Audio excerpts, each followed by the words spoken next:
డబ్బు, అనారోగ్యం, ఉద్యోగం, వ్యాపారం, అప్పులతో బాధపడుతున్నారా? మీకోసమే launch your future programme.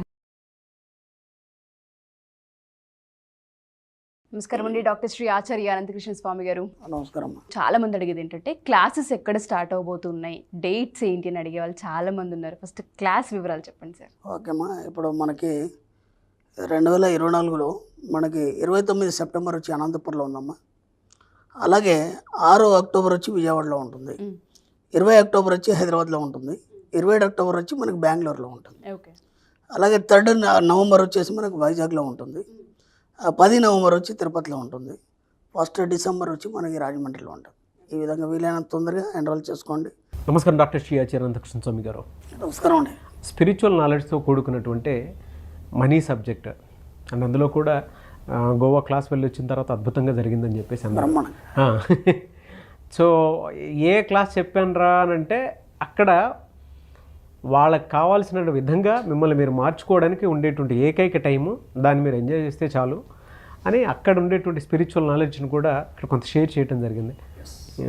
Very good sir, thank you so much for that. మనకి ఇప్పుడు మన సబ్జెక్టే కానీ లేకపోతే ఏదైనా ఒక సబ్జెక్ట్ని మనం దాంట్లో ప్రవేశించాలన్నా లేదంటే దాన్ని మనం ఖచ్చితంగా పాటించాలి, ఒకటి సాధించాలన్నప్పుడు ఒక నిబద్ధత, కఠినత్వం అనేది 2 అవసరం ఉంటుంది మనకి. నిబద్ధత, కఠినత్వంలో మనకు మనమే ట్రైన్ చేసుకోవాలి. మనకు మనం ఎవరితో ట్రైన్ చేసుకోవాలి, మనం ట్రైన్ చేసుకోవాలన్నప్పుడు ఎవరో ఒకరు ఉంటారు కదా, వాళ్ళకి చెప్పుకోవాలి కదా. అదే సుప్త చేతనాత్మక మనసు. దానికి ఎలా చెప్పుకోవాలి, అలా చెప్పుకున్నప్పుడు అది దానికి లోబడి మీకు అనుగుణంగా పనిచేస్తుంది. అంటే ఇప్పుడు నేను ఈ ఇయర్లో ఈ జనవరి 1 నుంచి నేను ఒక పని చేయదలుచుకున్నాను. అంటే ఇప్పటిదాకా నా లోపల ఉన్న కొన్ని మార్పుల్ని నేను కొత్త విధంగా నేను మార్చుకోదలుచుకున్నాను. ఇప్పటివరకు ఉన్నటువంటి విషయాల్ని కొత్తగా మార్చుకోదలుచుకున్నాను. అనుకున్నప్పుడు మనం ఏం చేస్తామంటే చాలామంది ఫ్రెండ్స్కి చెప్తాం, నేను జనవరి 1 నుంచి నేను ఈ అలవాటు మానేస్తున్నాను. ఓకేనా, 1, 2, 3, 4 రోజులు ఒక 5-6 మందికో 10 మందికో చెప్తాము. ఆ తర్వాత మళ్ళీ కొన్ని రోజుల తర్వాత అలవాటు స్టార్ట్ అయిపోతుంది. అవును, అంటే దాని పట్ల నీకు నిబద్ధత లేదు, కఠినత్వం లేదు. అర్థమైందా? అలాగే కొన్ని కండిషన్స్ మనమే పెట్టుకుంటాం, నేను ఇలాగే ఉండాలి అని. అది కూడా కొంతవరకు ఉంటుంది, ఒక 6 నెలలు, ఒక ఏడాది ఉంటుంది. అది ఖచ్చితంగా ఆ నిబద్ధత, కఠినత్వం అనేది కొంతవరకు పాటించినప్పుడు కొంతవరకే ఉంటుంది అది. కానీ మన సబ్జెక్ట్లో మనం డబ్బు సాధించాలి, లేదంటే మనం ఒక ఉన్నత స్థాయికి వెళ్ళాలి, లేదా అందరూ నన్ను చూసే విధంగా ఎదగాలి, లేదా నాకంటూ నేను భిన్నంగా ప్రవర్తించాలి, సమాజానికి కానీ లేకపోతే జనాలకు కానీ భిన్నంగా అంటే వ్యతిరేకం వేరు, భిన్నంగా వేరు. అవును, ఈ తేడా తెలియాలి మనకి, లేకపోతే అది మళ్ళీ ఇంకో రకంగా. భిన్నంగా ప్రవర్తించాలన్నప్పుడు నీ ఆలోచన విధానంలో తేడా ఉండాలన్నప్పుడు నువ్వు ఖచ్చితత్వాన్ని కలిగి ఉండాలి, దాంట్లో కఠినత్వం ఉండాలి, నేను చెప్పినట్టు నిబద్ధత ఉండాలి. అవును, అలా ఉండాలి అన్నప్పుడు నువ్వు ఎవరితోనే ఏమి చెప్పొద్దు. ఫస్ట్ నువ్వేం చేయాలనుకుంటున్నావు అది ఎవరితో చెప్పొద్దు. అలాగే నీలో ఉన్న మనిషి, నీ యొక్క సుప్త చేతనాత్మక మనసు ఏదైతుందో దాంతో మనం ఖచ్చితంగా చెప్పాలి, నేను ఇలా చేయదలుచుకున్నాను. అలా చెప్పినప్పుడు అది శ్రద్ధగా వినడం జరుగుతుంది. అది ఎప్పుడు మొదలవుతుందంటే నువ్వు ఎప్పుడైతే ఆలోచిస్తుంటావో అది అప్పటివరకు నీ మాట వినదు. ఎందుకంటే దాని పని చేసుకుంటుంది. 24/7 పనిచేస్తుందని చెప్పాం కదా. 24/7 అది నీ గురించి పనిచేయదు, తన పని తాను చేసుకుంటుంది. తన పని తాను ఏమేం చేసుకుంటుంది, శ్వాస పీల్చుకోవడం వదలడం ఒకటి. ఓకే, అలాగే నీ జీర్ణక్రియలు కానీ ఇవన్నీ కూడా తన పని తాను చేసుకుంటుంది, పట్టించుకోదు. అవును, ఇప్పుడు నువ్వు ఎప్పుడైతే పిలుస్తావో అప్పుడు నీ వైపు చూస్తుంది. ఓహో ఏందని అడుగుతుంది. అడిగినప్పుడు నాకు ఇది కావాలి, లేకపోతే నేను ఇలా అని చెప్పినప్పుడు చూద్దాంలే అంటుంది. అది ఒకసారి నువ్వు చెప్పినట్టు చూద్దాంలే అంటుంది తప్ప నీ మాట వినదు అది. మళ్ళీ ఇంకోసారి పిలిచావు, మళ్ళీ ఆజ్ఞించావు, మళ్ళీ 3వసారి పిలిచావు, ఆజ్ఞించావు. పదే ఎప్పుడైతే చెప్తావో అప్పుడు అది వింటుంది. కాబట్టి ఎలా చెప్పాలి, ఏమేమి చెప్పాలి మీరు సరి చేసుకోవడానికి మీ సుప్త చేతనాత్మ మనసుకు ఇచ్చే సూచనలు. ఆ సూచనలు ఇచ్చినప్పుడు మీ జీవితం మారుతుంది. అప్పటిదాకా మీ జీవితం ఇలాగే ఉంటుంది. ఎందుకంటే ఇప్పుడు చాలామంది కూడా ఏమంటారంటే నేను ఈ సబ్జెక్ట్ వింటున్నాను, వీడియోలో క్లాసుకు కూడా వచ్చాను, అయినా నాలో మార్పు రాలేదు, నేను అనుకున్నంత సంపాదించలేకపోయాను, లేదా అప్పులు కట్టలేకపోయాను, లేదంటే ఇంకా కొత్తదనాన్ని నా జీవితంలో నేను సంతరించుకోలేదు. ఇవన్నీ ఎందుకు జరుగుతున్నాయంటే నీ సుప్త చేతనానికి నువ్వు ఖచ్చితమైన నిబద్ధతతో కూడినటువంటి కఠినమైనటువంటి సూచన ఇప్పటిదాకా ఇవ్వలేదు. అందుకని చెప్పేసి ఎక్కడ కూడా నువ్వు సక్సెస్ కావట్లేదు. అది చేసినప్పుడు ఎంతో కొంత అవుతుంది, తర్వాత మళ్ళీ వెనక్కి పడిపోతున్నారు. చేసినప్పుడు ఎంతో కొంత అవుతుంది, మళ్ళీ వెనక్కి పడిపోతాం. ఎలాంటి సూచనలు ఇవ్వాలి మీ సుప్త చేతన మనసుకి? నేను ఒక 5 పాయింట్స్ చెప్తాను. ఎస్, వీటిని మీరు ఎలా సూచనలు ఇవ్వాలి, దాంతోపాటు మీరు మీకేం కావాలో మీరు తయారు చేసుకోవాలి. నేను ఒక 5 పాయింట్లు చెప్తాను. ఓకే, నెంబర్ 1 పాయింట్ వచ్చి, నేను సంపదను ఐశ్వర్యాన్ని అనుభవించడానికి సిద్ధంగా ఉన్నాను. నేను సంపదని ఐశ్వర్యాన్ని అనుభవించడానికి సిద్ధంగా ఉన్నాను అన్నప్పుడే అది మీకు ఇవ్వడం జరుగుతుంది. మీరు దాని గురించి ఆలోచన లేదు, దాన్ని అనుభవించడానికి సిద్ధంగా లేరు, అలాంటప్పుడు ఎలా మీకు పాసిబుల్ అవుతుంది? ఒక గురుకులంలో నువ్వు శిక్షణ పొందడానికి వెళ్ళినప్పుడు గురువు చెప్పినప్పుడు నువ్వు వినాలి. అక్కడ ఏ నిబద్ధతలు ఉంటే వాటన్ని నువ్వు పాటించినప్పుడే ఆ విద్య అనేది నీకు అబ్బుతుంది. అవునా కదా? అవును. కాబట్టి నువ్వు దానికి సిద్ధంగా ఉన్నావా, ఉండి నువ్వు గురుకులానికి వెళ్తున్నావా, అప్పుడు మాత్రం నీకు అవన్నీ అబ్బుతాయి. నువ్వు దానికి అనుగుణంగా లేవు, సిద్ధంగా లేవు, అక్కడ నియమాలు నీకు పనిచేయవు, అలాంటప్పుడు నీకు విద్య ఎలా అవుతుంది? మళ్ళీ బయటకు వచ్చేస్తావు. కాబట్టి ముందు యాక్సెప్టెన్స్, నీ లోపల నీ జీవితంలో నేను దీనికి సిద్ధంగా ఉన్నాను చెప్పినప్పుడు మాత్రం విశ్వం ఇవ్వడం అనేది జరుగుతుంది, అప్పటిదాకా ఇవ్వదు. ఓకే, నెంబర్ 2 ఏంటంటే, డబ్బు సంపద అనే పదాలు నాలో నిరంతర ఉత్తేజాన్ని కల్పిస్తూ నా జీవితంలోకి ప్రవేశిస్తాయి. ఎంత అద్భుతంగా ఉంది! డబ్బు సంపద అనే పదాలు ఏవైతున్నాయో నిరంతరం నా లోపల ఉత్తేజాన్ని కల్పిస్తాయి. అంటే ఇక్కడ ఏమవుతుందంటే, ఆ 2 పదాలని మీరు ఉచ్చరించినప్పుడు మీ శరీరంలోని ప్రతి నర్వ్ కానీ లేకపోతే మీరు ప్రతి బాడీలో ఉన్నటువంటి కణం స్పందన చెందుతాయి. అవును. అలా చెప్పినప్పుడు కదా మీకు స్పందన చెందుతుంది. ఇప్పుడు డబ్బు సంపద అండి అని అన్నాం అనుకోండి, దాంట్లో ఎలాంటి నిస్తేజం తప్ప ఉత్తేజితం లేదు. ఉత్తేజితం లేనప్పుడు మీలో వైబ్రేషన్ రాదు. ఆ వైబ్రేషన్ వచ్చినప్పుడు దాని వైపు మీ మనసు ప్రయత్నం చేస్తుంది, అప్పటిదాకా ప్రయత్నం చేయాలి. కాబట్టి ఆ పదాలు చెప్పినప్పుడల్లా ఉత్తేజాన్ని మీ మనసు పొందుతుంది. కాబట్టి ఆ డబ్బు సంపద మీ జీవితంలోకి రావడం అనేది జరుగుతుంది. ఆ పదాలు ఎప్పుడు మీరు పలికినా మీ యొక్క మనసులో స్పందిస్తుంది. మనసు స్పందించినప్పుడు ఈ శరీరంలో ప్రతి కణం స్పందిస్తుంది. నెంబర్ 3, నా ప్రతిభని నా సుప్త చేతనాత్మక మనసు నిర్వహించి చక్కని ఫలితాలను ఇస్తుంది. ఇక్కడ ఏ పనైనా సరే నువ్వు చేయట్లేదు. ఓకేనా? ఇప్పుడు మేమేమనుకుంటున్నారు, మీరు ఏది చేసినా చేతనాత్మక మనసుతో చేస్తారు. మనం గతంలో కూడా చాలాసార్లు అనుకున్నాం. కాబట్టి చేతనాత్మక మనసుతో చేసింది ఏది కూడా ఫెయిల్ అవుతుంది. అది తాత్కాలిక విజయమే తప్ప శాశ్వతమైనటువంటి విజయం ఉండదు. కాబట్టి సుప్త చేతనాత్మక మనసుతో కూడి ఉండి మీరు ఎప్పుడైతే ఏదైతే చేస్తారో ఆ పనిని మీరు నిర్వహించారు, అది నిర్వహిస్తుంది. ఎందుకు?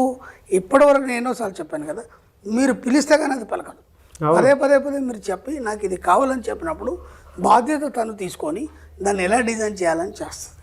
కాబట్టి సుప్త చేతనాత్మక మనసు ఏదైతుందో మిమ్మల్ని సరైన దారిలో ఉన్నతమైన జీవితాన్ని కల్పించడానికి సిద్ధంగా ఉంటుంది. కాబట్టి మీ యొక్క కాషన్స్ అన్ని దానికి ఇవ్వండి. ఓకే, అలాగే నా అనుమతి లేకుండా నా నిద్రలో కానీ లేదా సుషుప్త అవస్థలో కానీ నా జీవితంలోనికి ఏది ప్రవేశించదు.